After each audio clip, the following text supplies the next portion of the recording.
Glória ao Pai, ao Filho e ao Espírito Santo, pelos séculos dos séculos. A palavra de Deus para nós nessa manhã encontra-se no primeiro livro da Bíblia, o Gênesis capítulo 22. Nós vamos proceder à leitura do primeiro verso ao 19.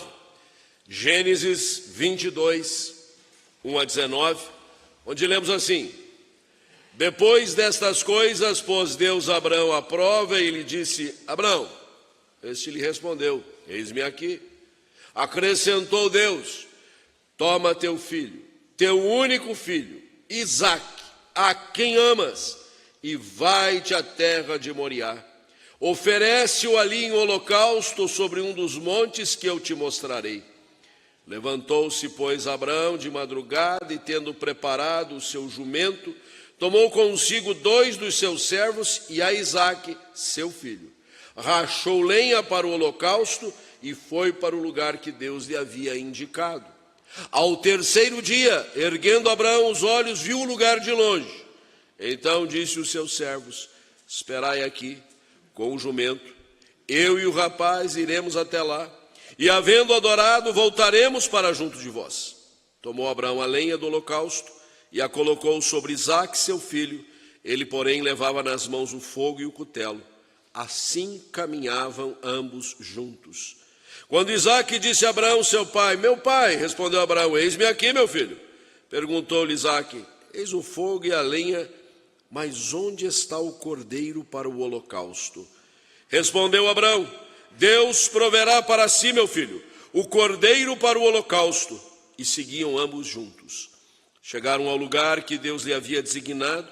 Ali edificou Abraão um altar, sobre ele dispôs a lenha, amarrou Isaque, seu filho, deitou no altar em cima da lenha, e estendendo a mão, tomou o cutelo para imolar o filho. Mas do céu lhe bradou o anjo do Senhor: Abraão, Abraão! E ele respondeu: Eis-me aqui. Então lhe disse: Não estendas a mão sobre o rapaz, e nada lhe faças, pois agora sei que temes a Deus, porquanto não me negaste o filho, o teu único filho. Tendo Abraão erguido os olhos, viu atrás de si um carneiro preso pelos chifres entre os arbustos. Tomou Abraão o carneiro e o ofereceu o holocausto em lugar do seu filho. E pôs Abraão por nome aquele lugar: O Senhor proverá. Daí dizer-se até o dia de hoje: No monte do Senhor se proverá.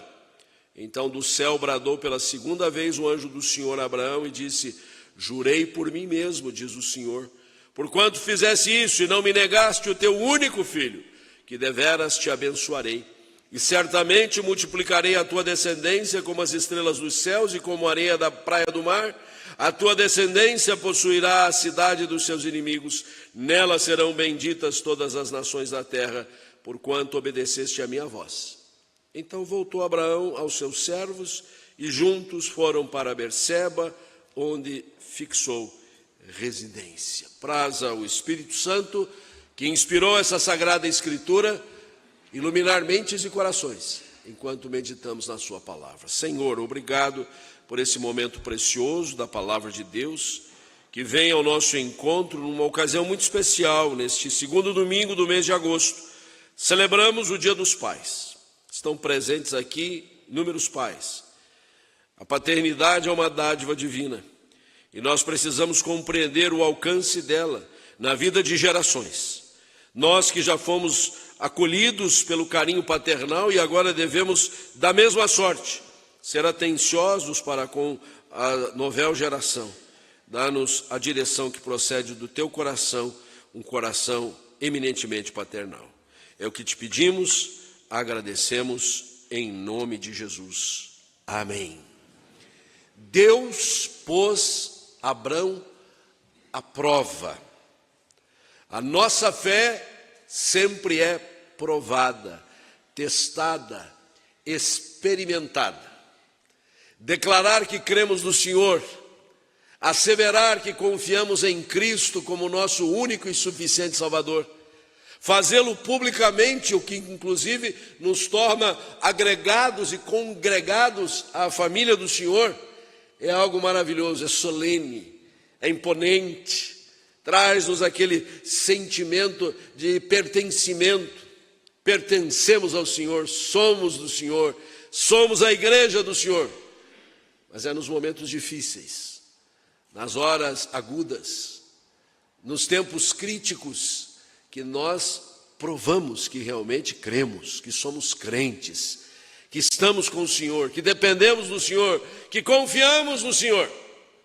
Abraão fora chamado um tempo anterior para deixar sua terra distante, sua família lá naquela terra, para vir para um novo desafio, uma viagem episódica, que demandou meses a fio para chegar ao lugar apontado pelo Senhor. E ele obedeceu a Deus.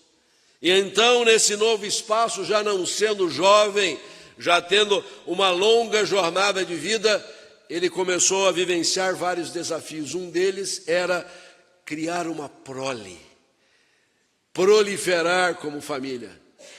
E ele não tinha filho nenhum já na longevidade. E a sua fé foi provada para saber e crer que o Senhor lhe daria um filho mesmo na longevidade. Aos 100 anos é que ele foi pai.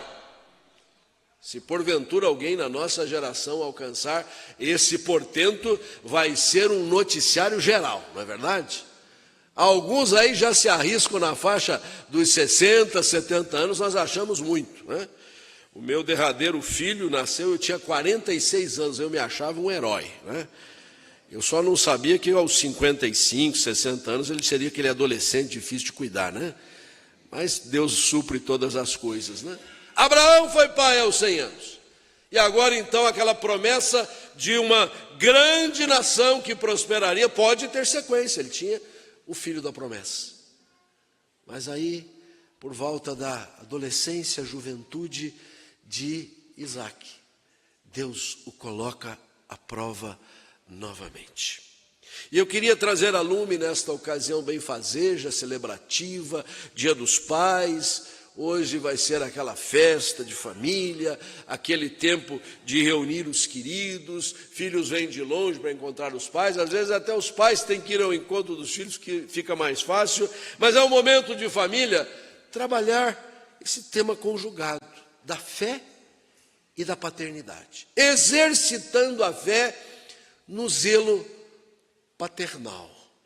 E eu creio que algumas lições podem ser extraídas dessa passagem, muito ilustrativas, consoante ao nosso desempenho paternal. Eu já começo com uma, antes de tudo, antes de apontar os elementos que eu quero destacar aqui, é que a paternidade por si só já é uma prova, não é verdade? Porque hoje em dia muita gente não quer ser pai. Prefere ser pai de pet, mãe de pet, mas não quer gerar, não quer o compromisso. Se todos pensarem assim, a civilização acaba em muito pouco tempo. Se o deleite da vida conjugal é uma verdade inequívoca, nós não convivemos maritalmente apenas para a procriação, mas também para o deleite. O contrário também é verdade. Nós não coabitamos, nós não vivemos maritalmente, marido e mulher, apenas para o deleite, para a procriação também, para a preservação das gerações. Então, desde já agora, precisamos considerar o benefício, a bênção, o indicativo do Senhor para sermos pais. A menos que haja alguma circunstância impeditiva de natureza genética, de condição de saúde, e mesmo assim, Deus nos dá o instituto da adoção, que tem sido muito favorável na vida de muitos casais. É sempre de se perguntar, porque não pudemos gerar e porque há órfãos jogados nas instituições sociais, às vezes até nas ruas. Será que não dá para fazer um casamento? Mas não é disso que a passagem bíblica trata. Ela traz à lume uma circunstância em que Abraão é posto à prova nos seguintes termos: você vai pegar o seu filho, o único filho, a quem você ama muito, e você vai fazer uma jornada considerável, foram 3 dias de viagem, vai numa determinada montanha, e ali você vai apresentar um sacrifício a mim, que é o sacrifício do seu filho. Vamos entender bem, o culto é um sacrifício a Deus, sempre. Nos nossos termos de hoje, nós estamos aqui sacrificando ao Senhor aquilo que a palavra de Deus nos coloca em Romanos 12, que devemos ser um sacrifício vivo, santo e agradável a Deus. Não há nenhum sacrifício que leve um animal a ser imolado, muito menos um ser humano, mas a dedicação do nosso coração, a apresentação do que somos, do que temos, é o sacrifício a Deus. O mesmo gesto que nos faz outorgar ofertas, dízimos para o desenvolvimento da causa, traz-nos o sentimento de que nós estamos dedicando antes de tudo o nosso coração. Mas em Israel, o culto tinha essa marca simbólica. Um cordeirinho era imolado, e então esse cordeiro era o gesto do coração que se dedicava ao Senhor. Em Cristo, nós já superamos todas estas realidades, e nós agora podemos ofertar a nós mesmos de maneira viva, santa e agradável a Deus. Então o convite para o próprio filho acompanhar o pai era dentro desta lógica cultica, de adorar a Deus através de uma dedicação, de um oferecimento, de reconhecer com ações de graças que o Senhor havia dado inúmeras bênçãos, e é preciso, necessário que nós compareçamos sempre à presença do Senhor, na sua casa, na nossa própria casa, que não deixa de ser casa do Senhor, dizendo graças te damos, Senhor, e como símbolo da gratidão, apresentamos ofertas, oferendas, dedicações, sacrifícios ao Senhor. Acontece que no correr da caminhada, bem carregados dos apetrechos para o sacrifício, o próprio Isaac disse: está tudo bem, cadê o animal, o cordeiro que vai ser sacrificado em holocausto? E o pai simplesmente disse: o Senhor proverá. E no exato instante em que o filho então estava para ser o cordeiro, iria descer sobre o seu corpo cutelo, o anjo do Senhor brada dos altos céus e diz: já entendi, você é obediente, Abraão. Você não me negou o seu único filho, você teve fé, você confiou, e já está provido o cordeiro ali do lado. Meus irmãos, eu creio que toda esta realidade nos traz pelo menos 3 rápidas lições. A primeira delas, precisamos entender que antes de serem nossos, os filhos são do Senhor. Quando o Senhor, nesses termos, diz: toma teu filho, teu único filho Isaque, a quem amas, e vai para o ponto que eu estou apontando para o sacrificar, Abraão entendeu: esse filho eu amo muito, esse filho é muito querido, esse filho é a maneira como o Senhor há de proliferar a nossa nação, mas antes de ser meu, ele é do Senhor. O Senhor tem alguma coisa para fazer por intermédio deste ato, deste ponto. Nós amamos os nossos filhos, nós os queremos muito bem, mas nós não podemos chegar ao ponto de idolatrá-los, de fazer deles o nosso objeto de culto, de querermos tão bem a eles que não estamos dispostos a abrir mão deles para um projeto maior que Deus tem na vida deles e para a honra e para a glória do Senhor. Há que se ter todo o zelo, todo o cuidado, toda a atenção com as nossas gerações. Somos incumbidos de uma grave missão de transmitir princípios e valores aos nossos filhos e aos nossos netos e aos nossos bisnetos, mas nós não podemos detê-los, retê-los, nós não podemos segurá-los. Eles são, antes de serem nossos, eles são do Senhor. O salmista assevera que os filhos são um galardão de Deus, são uma bênção de Deus. Deus nos dá os filhos para que nós cuidemos bem daquilo que é do Senhor. Vamos amar profundamente os nossos filhos, vamos cuidar deles, vamos tratar deles, vamos nos sacrificar por eles muitas vezes, mas não vamos deixar de abrir mão deles quando o Senhor tem um projeto, tem um propósito. Há muitos filhos, já alguns deles em gerações posteriores, extremamente frustrados, porque os seus pais os tolheram, os seus pais os impediram de cumprir o desiderato do Senhor, a vontade e o desígnio do Altíssimo. Impuseram o seu desejo e não a vontade do Senhor. Muitos pais projetam nos filhos aquilo que gostariam de fazer e não conseguiram, e os filhos têm a sua própria história, a sua própria jornada. Impor sobre os outros aquilo que é nosso não é um modo certo de amar. O amor precisa ser desvelado, precisa ser intenso, mas precisa ser liberal, precisa ser generoso, precisa ser de abrir mão quando for necessário.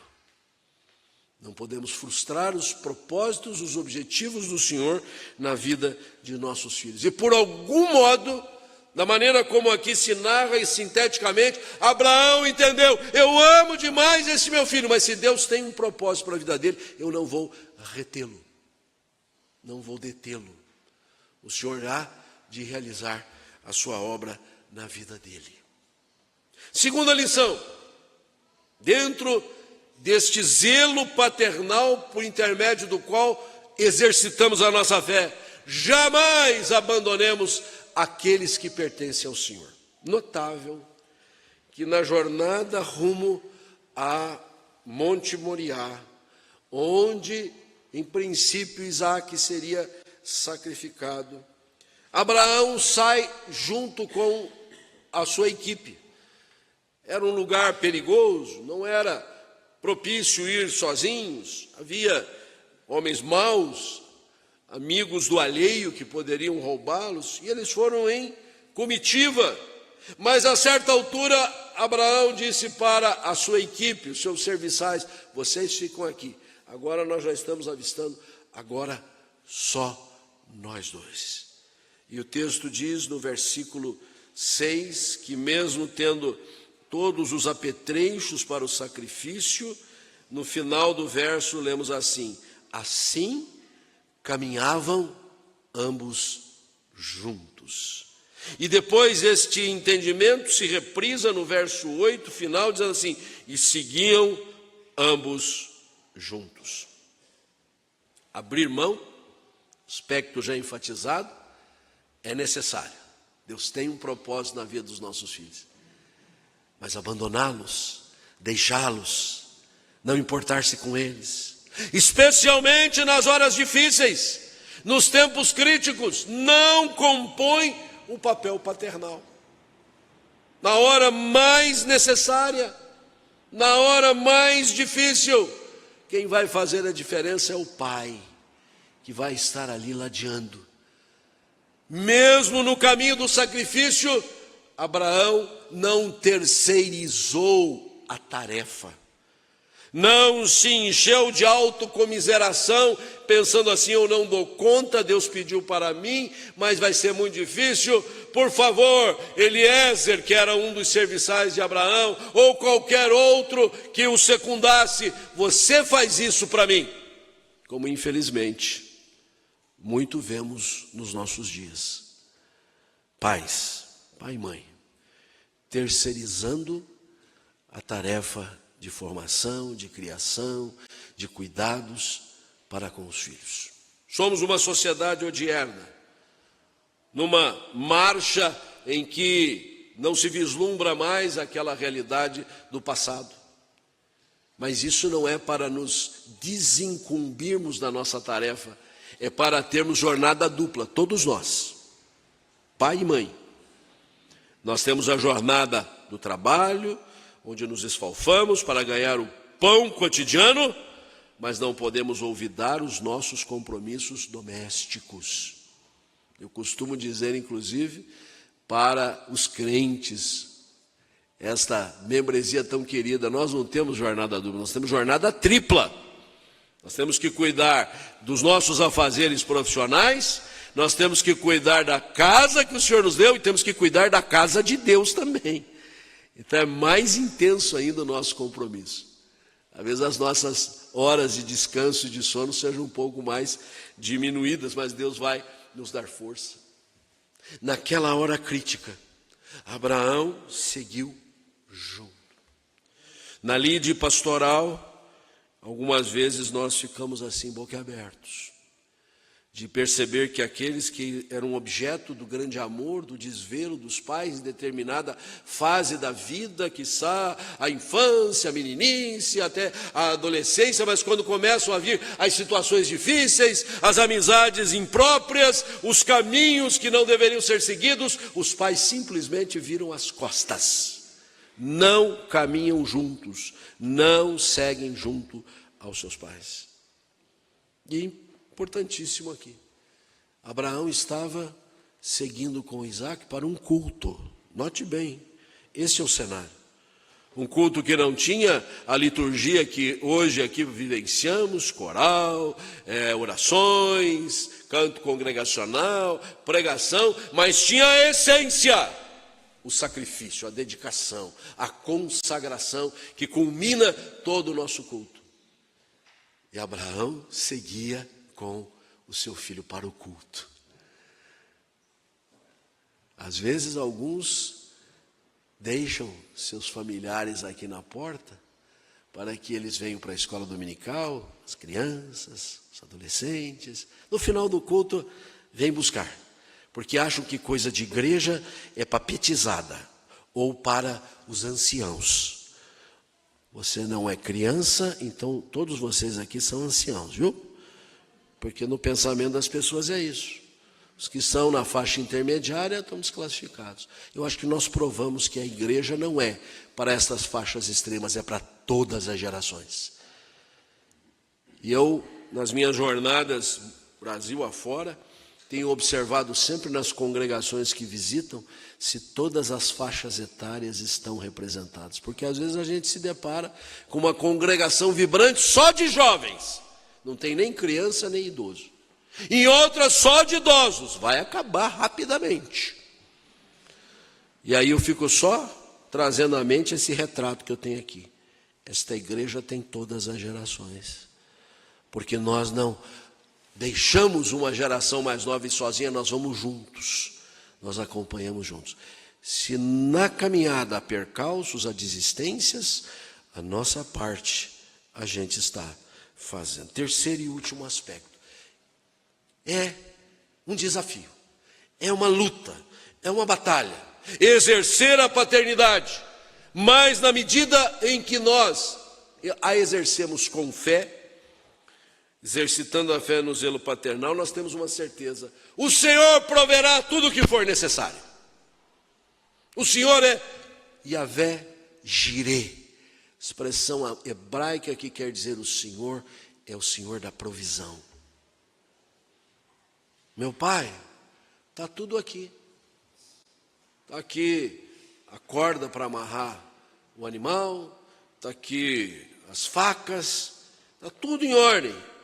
Cadê o cordeiro? E Abraão disse simplesmente o seguinte, pela fé, versículo 8, Deus proverá para si, meu filho, o cordeiro para o holocausto. Deus proverá. E eu quero afirmar aqui com muita ênfase, o Senhor tem sido um Deus providente nas nossas vidas como família, nas gerações afora, naquelas que nos antecederam. Nós conversávamos há pouco com uma pessoa querida que está conosco aqui, das gerações bem anteriores a dele, que tiveram papel muito importante na nossa comunidade. O Senhor proveu tudo e o Senhor está provendo para as futuras gerações. Então nós entendemos essa provisão de uma perspectiva material, ou de valores, ou de princípios. O Senhor é o Deus de toda a provisão. Não faltará nada do que nós precisamos para o nosso desempenho paternal. Um pai de primeira viagem, assustado, com o bebezinho no colo, que parece ser uma coisa muito maior do que ele pode conter, ele sabe, o Senhor vai prover a capacidade, a perspicácia, para poder cuidar do bebê naqueles seus primeiros dias. Muito mais a mãe, né? Que, diga-se passagem, tem uma missão maior ainda. O Senhor proverá os recursos materiais para a formação, para a educação. Essa provisão material nos está assegurada, mas o melhor de tudo é a provisão espiritual. Porque, indiscutivelmente, essa é uma passagem que pode ser considerada tipológica. A tipologia na teologia, ela retrata circunstâncias, situações que apontam para Cristo. Isaque é um tipo de Cristo. Isaque, como um cordeiro que estava para ser sacrificado, é o tipo de Cristo, o único filho, o filho unigênito do Pai, que este sim foi sacrificado por nós. E ao pronunciar-se nesses termos, como Abraão o fez, Deus proverá para si o cordeiro. Ele estava como um profeta, anunciando que o Cordeiro de Deus, que tira o pecado do mundo, foi provido pelo Pai, o Pai Celestial, o Filho de Deus. E então, naquele exato instante em que ele iria imolar o seu filho, o Senhor brada do céu pelo seu anjo: Abraão, Abraão. Ele disse novamente: eis-me aqui. Eis um homem sempre pronto, eis um homem obediente, eis um homem que exercita sempre a sua fé, dizendo: Senhor, eu estou aqui, o Senhor quer de mim? Qual é a demanda? O que o Senhor precisa? O Senhor vai me suprir, o Senhor vai me abastecer, e eu hei de cumprir a tua vontade. Eis-me aqui. E o Senhor diz: não precisa estender o cutelo sobre o rapaz. Eu sei que você é obediente a mim. E olha, tem um animal ali. Ele vai ser colocado no lugar e o culto vai ser oferecido. E isso tudo simboliza a oferta sacrificial do nosso próprio Deus pela nossa salvação. O Senhor vai prover todas as condições, não apenas materiais, mas principalmente espirituais, para você ter um bom desempenho como pai, para ser uma bênção na vida dos seus filhos, para que os seus filhos sejam bênção nas futuras gerações, para que a glória do Senhor seja de todos conhecida. Parabéns, pais queridos, Deus os abençoe, Deus possa valer-se de cada um de vocês no seu projeto da família e do seu reino, e que cada qual saiba esperar no Senhor da sua provisão. Que Deus assim nos abençoe. Amém.